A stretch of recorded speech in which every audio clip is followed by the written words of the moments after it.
సృష్టికర్తవైనా యెహోవా, నీ చేతి పని అయిన నాపై ఎందుకింత ప్రేమ?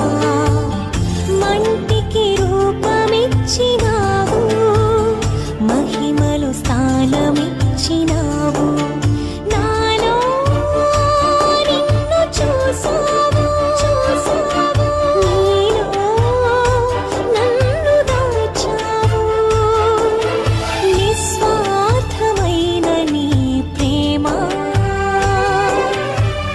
మరణము కంటే బలమైనది నీ ప్రేమ.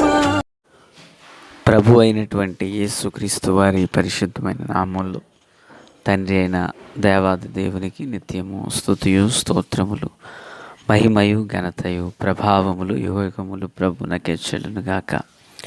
ఆత్మీయులారా, బాగున్నారు కదూ?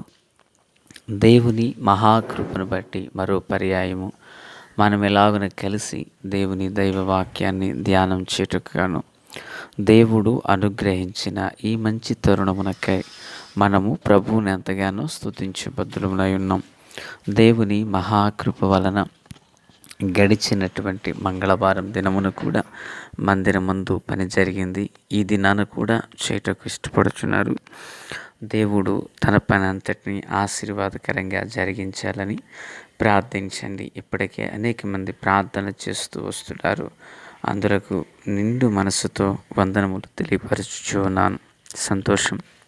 మనకి దినాన అభిషేక స్వస్థత ఆరాధన మరి ఇంటి దగ్గర గొల్లవెల్లి కాలనీలో ఆరాధన జరుగుచున్నది. మందిరం పని అక్కడ జరుగుచుండిన కారణం చేత ఆరాధన ఇక్కడకు మార్చడం జరిగింది. మనకు శుక్ర శని ఆదివారాలలో గుర్తున్నాయి కదా, ఉపవాస ప్రార్థన పండుగలు. సిద్ధపడదాం. మందిర పనులు అనేక అవసరాలు ఉన్నాయి. అన్నింటిలో దేవుడే తన కృపా బాహుల్యంలో కొంచెములో నుండి సమృద్ధిలోకి నడిపిన దేవుడు. ఏ కార్యమైనా చేయగల సమర్థుడని నమ్మకంతున్నాం. ప్రభు తన కార్యములు జరిగించునుగాక.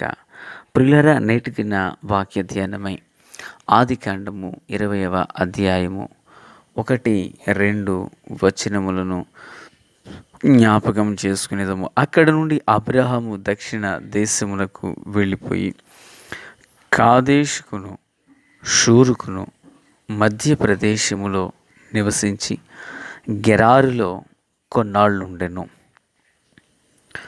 అప్పుడు అబ్రహాము తన భార్య అయిన శారాను గూర్చి, ఈమె నా చెల్లెలని చెప్పెను గనుక గెరారు రాజైన అబీమెలెకు షారాను పిలిపించి తన ఇంట చేర్చుకొనెను. ప్రార్థన. తండ్రి దేవ, స్తోత్రాలు. చదవబడి ఉన్న వాక్యము మీది. వినుచున్న వారందరూ మీ వారు. మీ దాసుడనైనా నన్ను సంపూర్ణంగా మరుగు చేసి దైవస్వరమును వినిపింపచేయమని యేసునామమున ఆమేన్. ఆత్మీయులారా, బాగున్నారు కదూ? ఈ భాగంలో అబ్రహాము తాను గెరారులోనికి వెళ్ళినట్లుగా చూస్తున్నాం. ఈరోజు మన ఆత్మీయ జీవితంలో వినబోచిన అంశం ఏంటంటే, ఆత్మీయతలో పడిపోవడానికి కారణాలేంటి? భక్తి జీవితంలో పడిపోవడానికి కారణం ఏంటి? ఒక వ్యక్తి పడిపోవటకు గల కారణాలు ఏంటనేది చూడబోతున్నాం. ఈ 2 వచనాలను ఆధారం చేసుకుని మనం వాక్యాన్ని ధ్యానిస్తున్నాం. ఇక్కడ అబ్రహాము సొదొమ గొమొర్రాలు నాశనమైన తరువాత 19వ అధ్యాయంలో 20వ అధ్యాయానికి అతడు గెరారు వచ్చినట్లుగా చూస్తున్నాం. గెరారు అనేది మధ్యధరా సముద్రానికి దగ్గరగా ఉన్న ఒక చిన్న ప్రాంతం. ఈ గెరారులో ఫిలిష్తీలు అనబడినటువంటి వారు నివాసం ఉంటున్నారు. నిజానికి అబ్రహాము తన జీవితంలో 12వ అధ్యాయంలో జరిగిన తప్పిదాన్ని మరలా ఇక్కడ చేస్తున్నట్లుగా చూడొచ్చు. అబ్రహాము జీవితంలో 12వ అధ్యాయము మేబీ 13వ వచనమందు అతడు కనానుకు వచ్చిన తరువాత 10వ వచనం, అప్పుడు ఆ దేశంలో కరువు వచ్చిన కనుక భారముగా ఉన్నది అతడు ఐగుప్తుకు వెళ్ళాడని చూస్తాం. కనాను నుండి ఐగుప్తుకు వెళ్ళాడు. ఇప్పుడు అదే కనాను సమీపంగా ఉన్నటువంటి గెరారుకు వెళుతున్నాడు. గెరారుకు వెళ్ళడం ఒక తప్పు.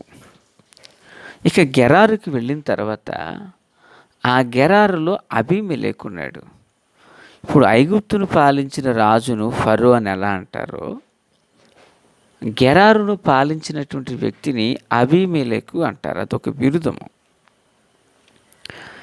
అక్కడికి వెళ్ళిన తర్వాత ఈయన అంటాడు, నీవు ఎక్కడ క్యాసెట్ అక్కడ రిపీట్ అవుతుంది. ఏమని? ఐగుప్తుకు వెళ్ళినప్పుడు నువ్వేం అందంగా ఉన్నావు, నేనేం అందహీనంగా ఉన్నాను, నా చెల్లెలని చెప్పు, లేకపోతే ఈ ప్రజలు మూర్ఖులు కనుక నిన్ను బ్రతకనిచ్చి నన్ను చంపేస్తారు అని చెప్పాడు. ఎక్కడ? ఆదికాండం 12వ అధ్యాయం 10వ వచనంలో. ఇప్పుడు కూడా సేమ్ క్యాసెట్ రిపీట్ చేస్తున్నాడు. పిల్లరా, మరో మాట చెప్తున్నాను. వివాహం చేసుకునేటప్పుడు అందంగా ఉన్నారని, ఎర్రగా కనిపిస్తున్నారని చేసుకోవడం కాదు. అసలు దేవుని చిత్తమా కాదా చేసుకోవడం అనేది ముఖ్యం. అందులోకి అయ్యగారికి అమ్మగారికి వయసు ఎంత తేడా? ఆయనకేమో 99, ఈమెకేమో 89. ఎప్పుడు? సంతానం కలిగే సమయానికి. డెలివరీ అయ్యేసరికి ఆయనకు 100, ఈమెకు 90. 10 సంవత్సరాల ఏజ్ డిఫరెన్స్ వీళ్ళిద్దరికి. పిల్లలు గమనించండి. ఈమెమో చక్కగా అందంగా ఉంటారు, ఆయన 10 సంవత్సరాల తేడా అయ్యేసరికి బహుశా ఎలా ఉండొచ్చు. పిల్లలు ఇప్పుడు ఏమంటున్నాడంటే, ఇదిగో అమ్మాయి నువ్వు నా చెల్లెలు అని చెప్పు అంటున్నాడు. పెళ్లి చేసుకుని యవనస్తులారా, ఎర్రగా ఉన్నదని, అందంగా ఉన్నదని, చందమామలా ఉందని, అందరి తర్వాత నీకు నక్షత్రాలే కనపడతాయి ఇంకా పగలు. కనుక వివాహం అనేటువంటిది అందాన్ని చూసి చేసుకునేది కాదు. వివాహం అనేటువంటిది పరలోకానికి నమూనాగా ఈ భూమి మీద ఒక కుటుంబం కట్టబడుతుంది. కనుక యవనస్తుడైనా యవనస్తురాలైనా వివాహ జీవితం అనేది పరలోకానికి నమూనా వంటిది. ఈ భూమి మీద పరలోకం ఎలా ఉండబోతుందంటే, ఇదిగో మా కుటుంబంలా ఉండబోతుంది, ఈ కుటుంబంలా ఉండబోతుందని దేవుడు ఆ కుటుంబాన్ని గురించి సాక్ష్యం ఇవ్వబోతున్నాడు. కనుక సాక్షిగా ఉండబోయే కుటుంబం అందాన్ని ఆధారం చేసుకునో, ధనాన్ని ఆధారం చేసుకునో, కులాన్ని ఆధారం చేసుకుని చేసుకోకూడదు.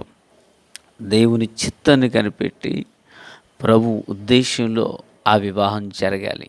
అది పరలోకానికి నమూనాగా మారుతుంది. 10 సంవత్సరాల వయసులో పెద్దవాడు 10 సంవత్సరాల వయసులో చిన్నామిని వివాహం చేసుకున్నాడు. వాళ్ళ వివాహాన్ని నేను తప్పు పట్టట్లేదు. ఇప్పుడు ఏం చెబుతున్నాడు? వెళ్ళిన ప్రతి చోట ఆమె నా చెల్లెలని చెబుతున్నాడు. పిల్లరా, ఎందుకు వచ్చిన కష్టాలు ఇవి? కొండనాలికి మందేస్తే ఉండనాలికి ఊడిపోయిందంట. ఇలాంటి పిచ్చి పనులు చేయకూడదు. సరే, ఇంకా ముందుకు వెళుతున్నాను. ఇప్పుడు గెరారులోకి వచ్చిన తర్వాత నా చెల్లెలని చెబుతున్నాడు. ఒకటి, ఆయన వివాహాన్ని నేను తప్పు పట్టిననుకోవద్దు, వివరణ ఇచ్చాను. నేను అబ్రహాము యొక్క వివాహాన్ని దాన్ని ఏమంటారు, వ్యతిరేకించి పాయింట్అవుట్ చేసినంత గొప్ప వ్యక్తి నేను కాదు. అట్టి స్థితి నాకు దూరం అగునుగాక. ఆయన ద్వారా నీవు మనం పాఠం నేర్చుకోవడం కొరకు మాత్రమే. దేవునికి స్తోత్రం. ఇక రెండో విషయం, ఆయన ఎక్కడికి వెళుతున్నాడు? గెరారుకి వెళుతున్నాడు. నిజానికి గెరారుకి వెళ్ళమని ప్రభువు చెప్పారా? ఐగుప్తుకు వెళ్ళమని ప్రభువు చెప్పారా? ప్రభువు చెప్పని చోటికి తాను వెళుతున్నాడు. ఆధ్యాత్మిక జీవితంలో పడిపోవడానికి గల కారణం చూడండి పిల్లరా, స్వచిత్తాన్ని ఆధారం చేసుకుని వెళ్ళే ప్రతి వ్యక్తి త్వరగా పడిపోతాడు. మొదటి మాటలో ఏం చూసాం? వివాహంలో తప్పిదం జరిగింది అనుకున్నాం. రెండో విషయంలో ఏం చూస్తున్నాం? దేవుని చిత్తాన్ని ఆధారం చేసుకొనక తనను తాను ఆధారం చేసుకుని తాను ముందుకు వెళుతూ ఉన్నాడు. గెరారుకి వెళ్ళమని ప్రభువు చెప్పలేదు. గెరారులో ఫిలిష్తీలు ఉన్నారు పిల్లరా. ఆ ఫిలిష్తీల మధ్యలోకి ఈయన వెళుతున్నాడు. దేవుని పిల్లలుగా లోతు వెళ్ళిపోతున్నప్పుడు లోతుతో ప్రభువు చెప్పారు, ఏమని? నువ్వు పర్వతానికి పారిపో అంటే అక్కడికి వెళ్ళాలి. అంటే దేవుని చిత్తం అది. అయ్యగా రిక్వెస్ట్ చేసుకున్నాడు అనుకోండి, అది వేరే. ఇస్సాకును బలి ఇచ్చే విషయంలో మోరియా పర్వతానికి వెళ్ళాలి, అది దేవుని చిత్తం. పిల్లరా, అలాగే ఒక ఆత్మీయుడు తను వేయబోయే ప్రతి అడుగు దైవ చిత్తమైనదో కాదో తెలుసుకుని వెళ్ళడం అనేది చాలా ఉత్తమం. అయితే ఈయనేం చేశాడంటే, ఐగుప్తులోకి వెళ్ళుటకు కరువు వచ్చిందని రీజన్తో వెళ్ళాడు, కానీ ఎక్కడ వెళ్ళడానికి ఏ విధమైన రీజన్ లేదు. గెరారుకి వెళ్ళాలనుకున్నాడు, వెళ్ళిపోయాడు. అక్కడ ఆధ్యాత్మికంగా మరోసారి తప్పిదం చేశాడు, అన్యజనుల మధ్యలోకి వెళ్ళాడు.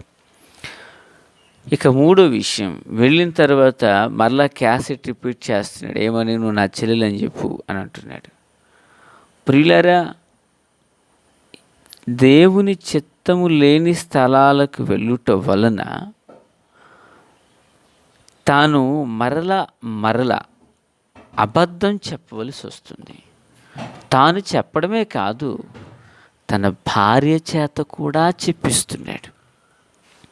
మరి ఉదయకాల వేళ మాటలు గురించిన ఆధ్యాత్మిక జీవితంలో నిన్ను గురించి నువ్వు ఆలోచన చేసినప్పుడు ఎందుకు రిపీటెడ్గా నీ జీవితంలో నువ్వు పడిపోతున్నావు? ఈసారి అలా చేయకూడదు అనుకుంటావు, కానీ చేస్తావు.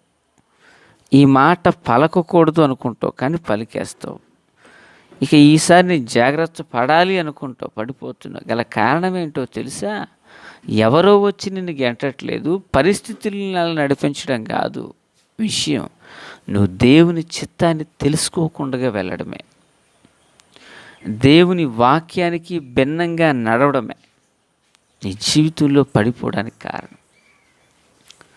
కనుక దీన్ని ఆలోచన చేసి ఈ విషయాన్ని నువ్వు సరిచేసుకోగలిగితే, నేనంటాను, నీ ఆధ్యాత్మిక జీవితం లెబానోను మీది దేవదారు వృక్షం వలె ఎదుగుతుంది.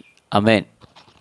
ఆత్మీయులారా, క్రీస్తునందు నాకు అత్యంత సన్నిహితులారా, దేవుని పిల్లలుగా మన ఆధ్యాత్మిక జీవితంలో గ్రహించవలసినది, నువ్వు అంతటి శిఖరానికి వెళ్ళాలంటే నువ్వు వేసే అడుగు వాక్యానుసారంగా ఉండాలి.